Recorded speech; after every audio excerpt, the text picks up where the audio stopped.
आकृति 1 और 2 में, ये फर्स्ट फिगर, ये सेकंड फिगर, इस दोनों में कह रहा है कि डी जो है ना बीसी के पैरेलल है। पैरेलल को बोलते बच्चा समांतर, यानी कि ये जो लाइन है इस लाइन के समांतर है, ठीक है। यानी कि मैं इसको लिख सकता हूं डी समांतर बीसी, ठीक है। और जैसे ही बच्चा डी समांतर बीसी आया, देखिए ये आया, तो हम ऐसे लिख सकते हैं, ठीक है। तो ध्यान से देखिए, तो मैं ये एडी अपॉन क्या लिख सकता हूं, डीबी, अब बराबर क्या लिख सकता हूं, ए अपॉन ईसी लिख सकता हूं, ठीक है बच्चा। एडी का वैल्यू किस नियम से लिख सकता हूं, तो थेल्स प्रमेय से। किस प्रमेय से, थेल्स। इंग्लिश वाले बच्चे लिख लेंगे यहाँ पे बाय बीपीटी, क्या लिखेंगे बच्चा लोग, बाय बीपीटी। एडी का वैल्यू देखिए कितना है, 1.5 डाल दीजिए एडी की जगह। डीबी का वैल्यू देखिए यहां से यहां तक कितना है, 3 है। एई का वैल्यू कितना है बाबू, 1 है। और ईसी का वैल्यू देखिए कुछ नहीं है।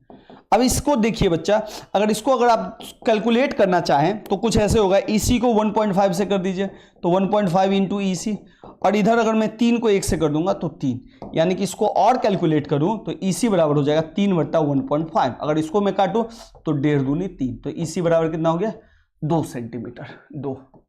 तो देखिए इसमें ईसी कह रहा था, ईसी हमने निकाल दिया। अगर किसी बच्चा को दिक्कत है कि भैया कैसे निकाले, तो ये फिर से पूछ लीजिए, ठीक है। चलिए, अरे बबुआ लोग थोड़ा सा क्लास को लाइक और शेयर कर दिया करो। तुम लोग ना क्लास को लाइक करते हो ना शेयर करते हो, का हो, गुस्सा उस्सा हो का, ऐसे ना गुस्सा हो बबुआ। चलिए बाबू लोग, चलिए आगे।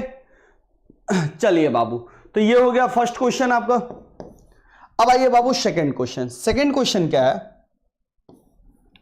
सेकंड क्वेश्चन में भी कह रहा है ये जो है ना बच्चा इसके पैरेलल है, यानी कि डी जो है ये बीसी के समांतर है। तो लिख देंगे डी समांतर बीसी, और जैसे ही समांतर आया बच्चा तो हम लिखेंगे एडी बट्टा डीबी, एडी बट्टा डीबी बराबर एई बट्टा ईसी, ठीक है, एई बट्टा ईसी, ठीक है बाबू। अब ध्यान से देखिए, एडी का वैल्यू कुछ नहीं है, रहने दीजिए।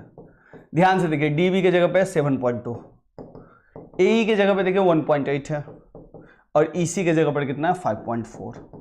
अब ध्यान से देखिए, यहां से दशमलव उड़ेगा, हटाओ, तो ये 18 कम 18, 18 तिया 54 हो गया, और ये 7.2 को इधर से मल्टीपल कर दो तो एडी बराबर आ जाएगा 1/3 इंटू 7.2। 7.2 से अगर ये पॉइंट हटाऊं तो नीचे में 10 लग जाएगा, तो 3 से काटूंगा तो 24, 24/10 को अगर मैं भागा दूंगा तो 2.4 आ जाएगा।